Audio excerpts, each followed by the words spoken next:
जोहार झारखंड। अभी morning session था तो वहां भी मैंने लोगों में एक्साइटमेंट देखा, उत्साह देखा, लेकिन मुझे लगता है वो लोग ब्रेकफास्ट नहीं करके आए थे,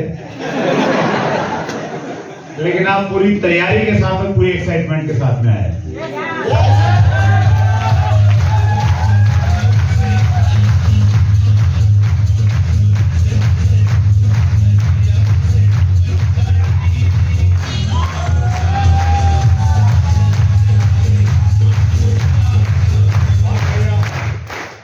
आपकी तैयारी है, इधर पंकज सर की तैयारी है, इधर से थोड़ी बहुत मैं भी करके आया हूं, तो बढ़िया काम करेंगे। जिंदगी में आगे बढ़ने के लिए उत्साह बहुत जरूरी है, और चूंकि हम डायरेक्ट सेलिंग में है, direct selling is also part of sales, और सेलिंग के लिए कोटेशन है, selling is transfer of enthusiasm.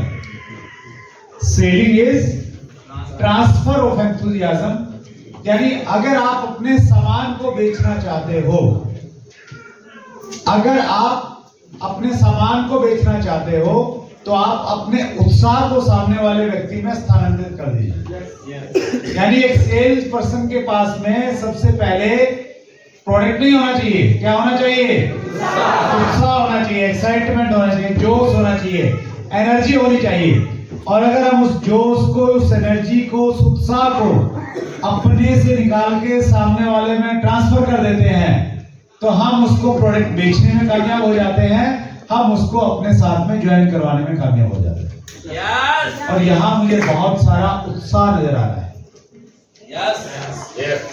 क्या नजर आ रहा है? उत्साह नजर आ रहा है, लेकिन ये उत्साह मीटिंग में तो अक्सर रहता है, मीटिंग के बाहर गायब हो जाता है कुछ लोग। और बाहर गए पता है क्यों होता है? क्योंकि बाहर में हमारे कुछ जो बड़े नजदीकी मित्र होते हैं, वो हमारे फूले हुए गुब्बारे में पिन मार देते हैं। बस आपने अपने इस गुब्बारे को इतना मजबूत बनाना है कि अगर कोई पिन मारने की कोशिश करे तो पिन टूट जाए, गुब्बारे को कुछ नहीं हो।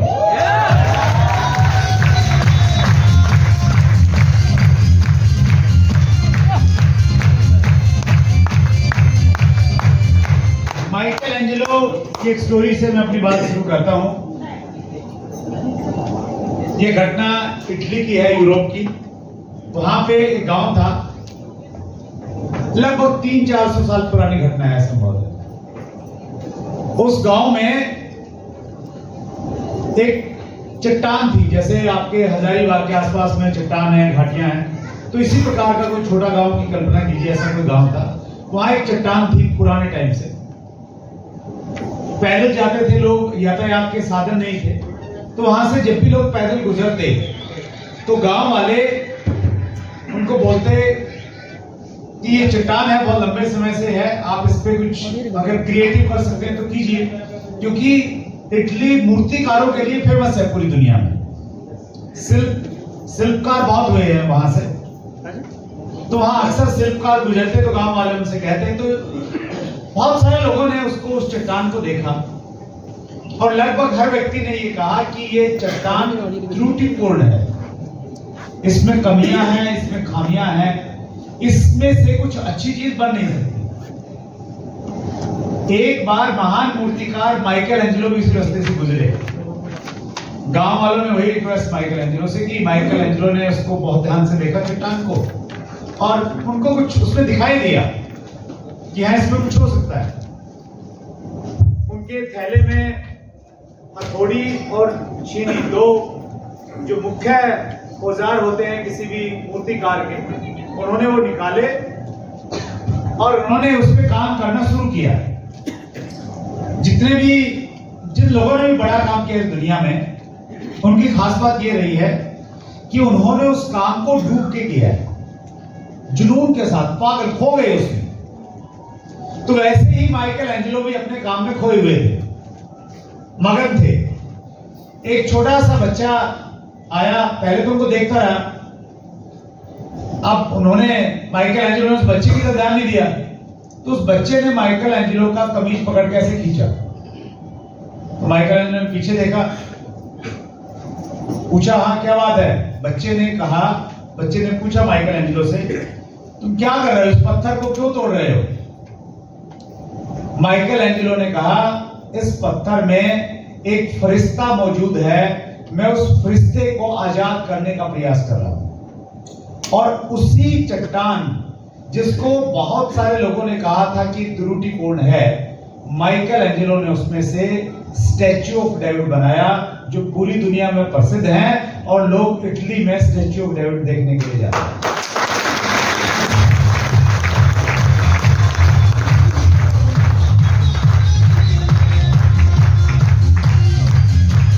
हम में से अधिकतर लोगों के साथ शायद ऐसा हुआ होगा, हमें भी त्रुटिपूर्ण कहा गया होगा। कभी किसी मास्टर जी ने कहा होगा तुम निकम्मे हो, नालायक हो, तुम्हें चपरासी की नौकरी नहीं मिलेगी। कई बार गुस्से में हमारे माता पिता ने भी शायद हमें कह दिया होगा कि तुम्हारे से कुछ नहीं होगा, तुम सबसे निकम्मे हो। कई बार दोस्तों ने भी कहा होगा, लेकिन आसिम बर्नस ये कहता है कि तुम्हारे अंदर फरिश्ता मौजूद है, उसे बाहर निकाला जाए।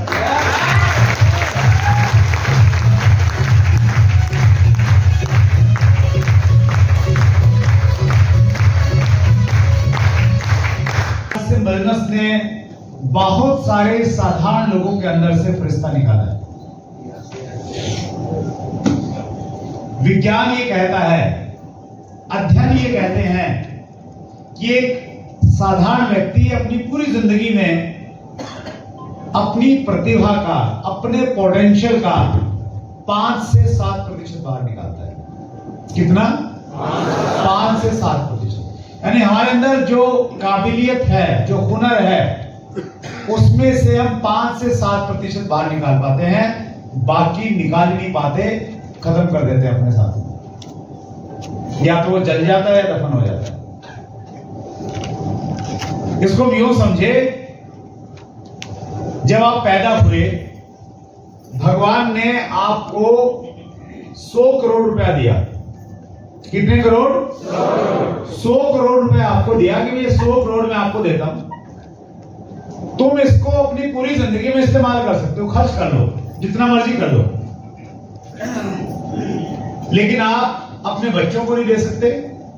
जब मैं तुम्हें बुलाऊंगा तो जितना बचेगा वो वापस लेके आना। अब ऐसी स्थिति में एक व्यक्ति पूरी जिंदगी कंजूसी करता रहे, कंगाली से मरता रहे और मुश्किल से 5-7 करोड़ ही खर्च कर पाए 100 में से, तो ऐसे व्यक्ति को आप बुद्धिमान कहेंगे? क्या कहेंगे? बेवकूफ कहेंगे? ये बेवकूफियां हम में से हर व्यक्ति कर रहा है, ये अध्ययन बता रहा है। हम सब में पोटेंशियल है,